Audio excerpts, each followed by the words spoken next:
खबर है, प्रतापगढ़ के अस्पताल में जमकर बवाल किया गया। मरीज की मौत के बाद स्वास्थ्य कर्मियों की जमकर पिटाई हुई है। सीएचसी के अंदर 6 से ज्यादा लोगों ने मारपीट की। इंजेक्शन लगाने से मरीज की मौत का यहां पर आरोप है। सीसीटीवी में कैद हुई मारपीट की पूरी वारदात।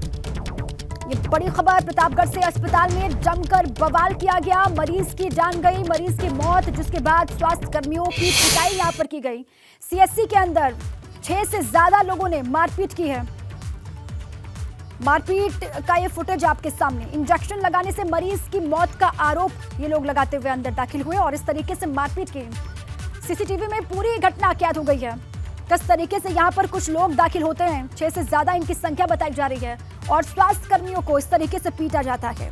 आरोप है एक इंजेक्शन यहाँ पर लगाया गया, जिसके बाद मरीज की जान गई, मरीज की मौत का आरोप है। अस्पताल में जमकर बवाल हुआ, हंगामा हुआ। मरीज की मौत के बाद स्वास्थ्य कर्मियों को पीटा गया, जिसकी तस्वीर आप इस वक्त देख रहे हैं। सीसीटीवी कैमरे में ये पूरी ही घटना कैद। वहां पर आकर के स्वास्थ्य कर्मियों के साथ में मारपीट की गई है। सीएचसी के अंदर 6 से ज्यादा लोग दाखिल हुए और इंजेक्शन गलत लगाने का आरोप लगाते हुए स्वास्थ्य कर्मियों को पीटा गया। यह आरोप है कि इन्हीं की गलती की वजह से, स्वास्थ्य कर्मियों की गलती की वजह से मरीज की जान गई। यह आरोप लगाते हुए यहां पर पहुंचे और इस तरीके से मारपीट की। प्रतापगढ़ से यह खबर है, मरीज की मौत के बाद अस्पताल में मारपीट, हंगामा। बड़ी खबर, दिल्ली में भाजपा के राष्ट्रीय पदाधिकारी और कार्यकारिणी की बैठक आज होने वाली है। भाजपा मुख्यालय में होगी राष्ट्रीय पदाधिकारियों की बैठक और बैठक के लिए राष्ट्रीय अध्यक्ष जेपी नड्डा पहुंच चुके हैं। बड़ी खबर, बैठक में प्रदेश अध्यक्ष, संगठन महामंत्री भी शामिल होंगे।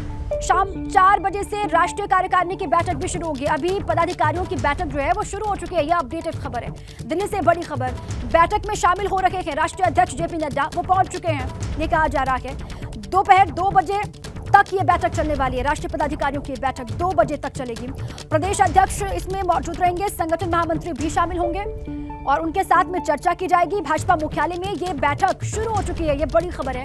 बैठक के लिए जेपी नड्डा यहां पर पहुंच चुके हैं और उसके बाद बैठक शुरू। शाम 4 बजे से राष्ट्रीय कार्यकारिणी की बैठक शुरू होने वाली है।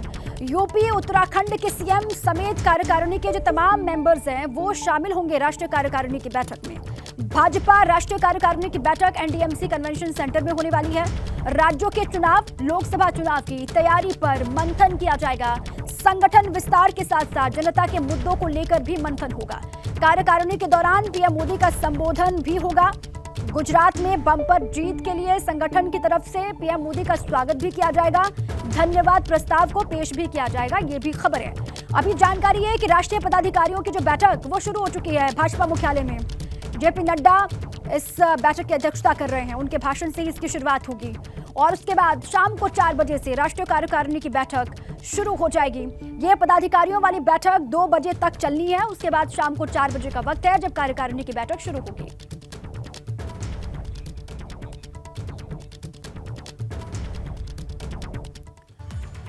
और देखिए, बैठक में शामिल होने सीएम योगी आज दिल्ली पहुंचेंगे। दोपहर 2:45 का वक्त है। गोरखपुर से हिंडन एयरपोर्ट पहुंचेंगे सीएम योगी आदित्यनाथ। हिंडन एयरपोर्ट से एनडीएमसी सेंटर पहुंचेंगे सीएम। उत्तराखंड के सीएम पुष्कर सिंह धामी को लेकर भी जानकारी है कि वो दिल्ली पहुंच चुके हैं। उत्तराखंड सदन में इस वक्त उनकी मौजूदगी है और यूपी सीएम योगी आदित्यनाथ को लेकर यह जानकारी कि दोपहर 2:45 पर गोरखपुर से हिंडन एयरपोर्ट पहुंचेंगे सीएम योगी आदित्यनाथ और फिर यहां से एनडीएमसी सेंटर पहुंचेंगे सीएम योगी।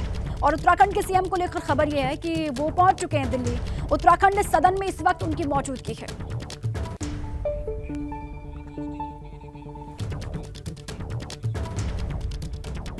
देखिए, जो राष्ट्रीय कार्यकारिणी की बैठक है उसमें कौन कौन शामिल होंगे ये आप जान लीजिए। नरेंद्र मोदी प्रधानमंत्री मौजूदगी होगी और इसके अलावा जेपी नड्डा भाजपा के राष्ट्रीय अध्यक्ष, इनकी भी मौजूदगी होगी। केंद्रीय गृह मंत्री अमित शाह भी इस बैठक का हिस्सा बनेंगे। केंद्रीय रक्षा मंत्री राजनाथ सिंह की भी मौजूदगी इस बैठक में होने वाली है और साथ ही बीएल संतोष, राष्ट्रीय संगठन महामंत्री, भी इस बैठक का हिस्सा बनेंगे। योगी आदित्यनाथ, उत्तर प्रदेश के मुख्यमंत्री, ये भी मौजूद रहेंगे और साथ ही भूपेंद्र चौधरी, यूपी प्रदेश अध्यक्ष भाजपा, ये भी मौजूद रहेंगे। धर्मपाल सिंह को लेकर भी खबर है कि प्रदेश संगठन मंत्री भाजपा के, ये भी इस बैठक का हिस्सा बनने वाले हैं। केशव प्रसाद मौर्य, उप मुख्यमंत्री उत्तर प्रदेश, और साथ ही Brajesh Pathak, deputy CM UP, इनकी भी मौजूदगी होगी। स्वतंत्र देव सिंह, कैबिनेट मंत्री, वो भी मौजूद रहेंगे। पुष्कर सिंह धामी, उत्तराखंड के सीएम, ये भी मौजूद रहेंगे। सबसे पहले पदाधिकारियों की जो बैठक वो शुरू हो चुकी है, उसके बाद राष्ट्रीय कार्यकारिणी की बैठक में कौन शामिल होगा ये हम आपको बता रहे थे। शाम को 4 बजे से राष्ट्रीय कार्यकारिणी की बैठक की शुरुआत होने वाली है।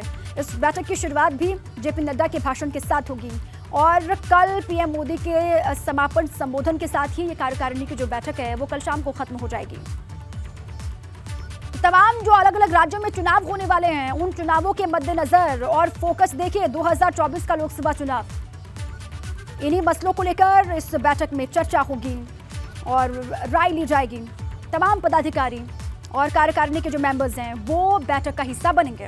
अब आगे बढ़ते हैं। मथुरा में बांके बिहारी मंदिर के कॉरिडोर का विरोध लगातार तेज हो रहा है। कॉरिडोर के विरोध में स्थानीय लोगों का प्रदर्शन देखने को मिल रहा है। व्यापारियों ने 36 घंटे के लिए दुकानें बंद रखने की बात कही।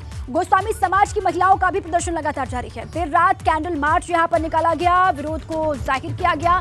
सभी का कहना है कि जिस तरह से सरकार यहां पर बांके बिहारी कॉरिडोर के नाम पर हम स्थानीय लोगों के घरों को उजाड़ कर बांके बिहारी के मंदिर से दूर हमको करना चाहती है, वो हम किसी भी तरह से नहीं होने देंगे, क्योंकि कई पीढ़ियों से हमने जीवन को इन्हीं बिहारी जी की कुंज गलियों में रहकर के जिया है। तो अब यहाँ से छोड़कर वो कहाँ जाएंगे ये उनकी बात है, ये उनका तर्क है और वो इसी को लेकर अपना विरोध जाहिर कर रहे हैं। बहुत बड़ी संख्या में गोस्वामी समाज की महिलाएं भी सड़कों पर उतरी हुई हैं।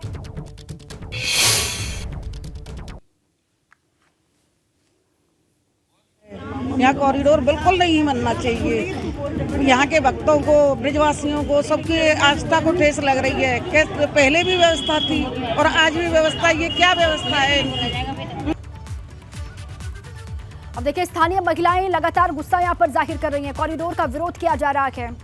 इनका कहना यह है कि इनकी मांगों पर ध्यान दिया जाए। कॉरिडोर के विरोध में स्थानीय लोगों का प्रदर्शन लगातार जारी। कैंडल मार्च भी उन्होंने निकाला है और 36 घंटे तक मार्केट को बंद रखा गया। देखिए, रोजी रोटी इनकी छीन जाएगी, ये इनका कहना है। कारोबारियों का ये आरोप है। कारोबार का इंतजाम नहीं हो पाएगा, ये कारोबारी कह रहे हैं। पुश्तैनी घर और दुकानें इनसे छीन ली जा रही हैं। कॉरिडोर के लिए सर्वे अब तक क्या हुआ है ये भी जान लीजिए। कॉरिडोर के लिए सर्वे हुआ और कितने एरिया में कॉरिडोर, करीब 5 एकड़ में है। मथुरा में विरोध लगातार तेज हो रहा है इस कॉरिडोर का।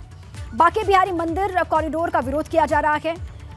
और कौन विरोध कर रहा है? देखिए, दुकानदार इसका विरोध कर रहे हैं, कारोबारी इसका विरोध कर रहे हैं, महिलाएं विरोध में उतरी हुई हैं। और वृंदावन मथुरा कहाँ इसका विरोध हो रहा है? वृंदावन में, मथुरा में कैसा विरोध कर रहे हैं? देखिए, पैदल मार्च निकाल रहे हैं, कैंडल मार्च निकाल रहे हैं। वृंदावन का स्वरूप ना बदला जाए, ये इनकी मांग है। घर दुकानें तोड़े जा रहे हैं, जो कि गलत है, ये बता रहे हैं। देखिए, विरोध की 4 अलग अलग तस्वीरें आपको दिखाते हैं। बांके बिहारी कॉरिडोर का विरोध यहाँ पर किया जा रहा है। सड़कों पर लोग उतरे हुए हैं, स्थानीय लोग लगातार प्रदर्शन कर रहे हैं। कैंडल मार्च यहाँ पर निकाला गया, नारेबाजी यहाँ पर की गई और व्यापारियों ने दुकानों को 36 घंटे तक बंद यहाँ पर रखा। और ये कहा जा रहा है कि जब तक इनकी मांगों पर विचार नहीं किया जाएगा, इनकी बात नहीं सुनी जाएगी, ये घरों को वापस नहीं जाएंगे। सड़कों पर उतरे हुए हैं। बांके बिहारी कॉरिडोर का विरोध हो रहा है। इनका कहना यह है कि ये लंबे वक्त से यहाँ पर रह रही हैं, इनकी पीढ़ियाँ कई यहाँ पर रह चुकी हैं, ये यहाँ पर रह रहे हैं। इनको यहाँ से हटाने का जो काम किया जा रहा है वो गलत है। कैंडल मार्च निकाला गया, सड़कों पर महिलाएं भी उतरी हुई हैं। गोस्वामी समाज की महिलाएं कैंडल मार्च निकालते हुए तस्वीर आप देख पा रहे हैं और बहुत बड़ी संख्या में लोग सड़कों पर, व्यापारी, कारोबारी, दुकानदार सब नाराज हैं और सभी अपनी अपनी मांगों को लेकर अपनी आवाज को बुलंद कर रहे हैं। देखिए, कॉरिडोर को लेकर महाभारत है मथुरा में। बांके बिहारी मंदिर के कॉरिडोर का विरोध यहाँ पर किया जा रहा है। जो कॉरिडोर है उसको लेकर गुस्सा ये जाहिर कर रहे हैं, कॉरिडोर बनने का विरोध कर रहे हैं। कारोबारियों ने कॉरिडोर के विरोध में पैदल मार्च निकाला, जिसकी तस्वीर आप देख पा रहे हैं। और कारोबारियों ने कॉरिडोर के विरोध में अपनी दुकानों को बंद रखा। जो व्यवसायी हैं, जो दुकानदार हैं, वो बेहद गुस्से में हैं बांके बिहारी मंदिर के कॉरिडोर को लेकर। नेपाल हादसे पर गाजीपुर के डीएम का लापरवाही भरा रवैया दिखाई दिया। मृतकों के परिजनों से मिलने नहीं पहुंची डीएम आरिका अखौरी। छोटे अधिकारियों को पीड़ितों के घर भेज करके खाना पूर्ति की जा रही है। डीएम आरिका अखौरी का मृतक के परिजन इंतजार कर रहे हैं। प्रधानमंत्री से लेकर मुख्यमंत्री तक दुर्घटना पर संज्ञान ले चुके हैं, लेकिन डीएम का ये लापरवाही भरा रवैया आप देख लीजिए। नेपाल हादसे पर गाजीपुर के डीएम का लापरवाही वाला रवैया। मृतकों के परिजनों से मिलने के लिए नहीं पहुंची डीएम आरिका अखौरी। छोटे अधिकारियों को वहां पर भेजा। पीड़ित लगातार इंतजार कर रहे हैं। पीड़ितों के घर भेजकर खाना पूर्ति छोटे अधिकारियों को भेज करके की जा रही है। डीएम आरिका अखौरी का मृतक के परिजन घर पर इंतजार कर रहे हैं। लेकिन नेपाल हादसे में अभिषेक कुशवाहा नाम के युवक की मौत हो गई है। अभिषेक के घर पर मातम का माहौल है। पूरा गांव अभिषेक के घर के बाहर उमड़ा है। मृतक के परिवार के लिए राहत राशि की लगातार मांग की जा रही है। देखिए, गांव के लोग घर पर लगातार पहुंच रहे हैं। परिवार का रो रो कर बुरा हाल है। सोचिए, अपने बेटे को खो दिया है और उस मां का क्या हाल होगा। जो आसपास के लोग हैं वो लगातार घर पहुंच रहे हैं। मुआवजे की मांग की जा रही है। नेपाल विमान हादसे ने पूरे देश को हिलाकर रख दिया है और इस वक्त हम गाजीपुर के धरवा गांव में मौजूद हैं। अभिषेक कुशवाहा इस घटना में उनकी मौत हुई है और उनके पिताजी आपसे जानना चाहेंगे कि अभिषेक कब गए थे यहाँ से। 12 तारीख को दोपहर बाद गए थे। नेपाल क्यों गए थे? नेपाल घूमने गए थे 4 लोग। कितने भाई है? जब आपको सूचना मिली, कैसे सूचना मिली, क्या? हमको सूचना प्रशासन द्वारा मिला है और ये लड़के लोग मोबाइल के जरिए से, गांव पूरा मोबाइल के जरिए से देखा है और जाना है। इसके बाद में हादसा बहुत दर्दनाक है। कितने भाई बहन हैं? 2 भाई हैं। एक भाई चला गया, वही कमाने वाला था और परिवार बहुत दुखद है। उसके लिए पढ़ाई लिखाई में बहुत कर्ज किया हूँ।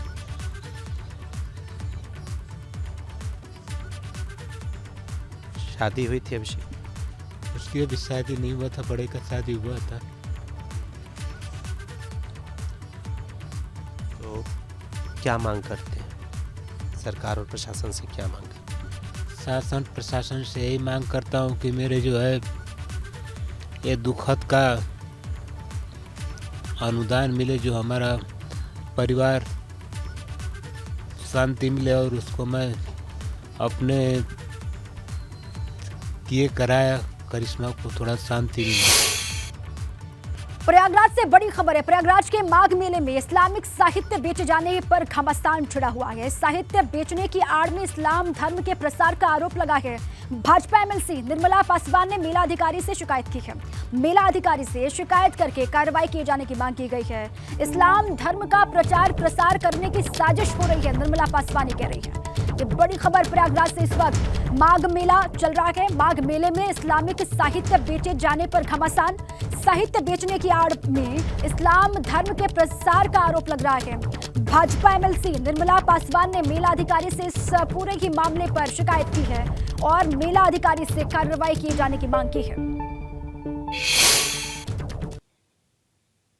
प्रयागराज में जो मेला लगा, माघ मेला क्षेत्र में, वहाँ हिंदुओं की आस्था के साथ खिलवाड़ किया जा रहा है और इस्लाम धर्म की बुकें बेची जा रही हैं। जो एक हमारे हिंदू आस्था को ठेस पहुंचाने का काम दूसरा समुदाय कर रहा है, इसको तत्काल प्रभाव से इसको यहाँ से हटाया जाए। इसके खिलाफ सख्त से सख्त कार्रवाई हो, जो भी ये लगाया है। देखिए, संगम तट पर इस्लामिक साहित्य पर संग्राम छिड़ा हुआ है। प्रयागराज के माघ मेले में इस्लामिक साहित्य बेचे जाने का विरोध यहाँ पर किया जा रहा है और साहित्य की आड़ में इस्लाम धर्म के प्रचार प्रसार का आरोप लगाया जा रहा है। भाजपा की एमएलसी हैं निर्मला पासवान, जिन्होंने शिकायत दर्ज करवाई है। साधु संतों के साथ ही भाजपा नेताओं से भी शिकायत की है उन्होंने। माघ मेले में इस्लामिक साहित्य बेचने पर रोक लगाने की इनकी ओर से मांग की गई है। इस्लामिक साहित्य बेचने वालों पर कड़ी कार्रवाई की मांग इनकी तरफ से की जा रही है।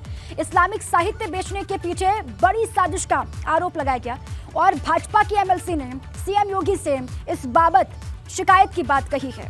उनकी तरफ से कहा गया कि वो अभी शांत नहीं बैठेंगी। इस पूरे के मामले को लेकर वो सीएम तक जाएंगी और वहां पर भी अपनी बात रखेंगी।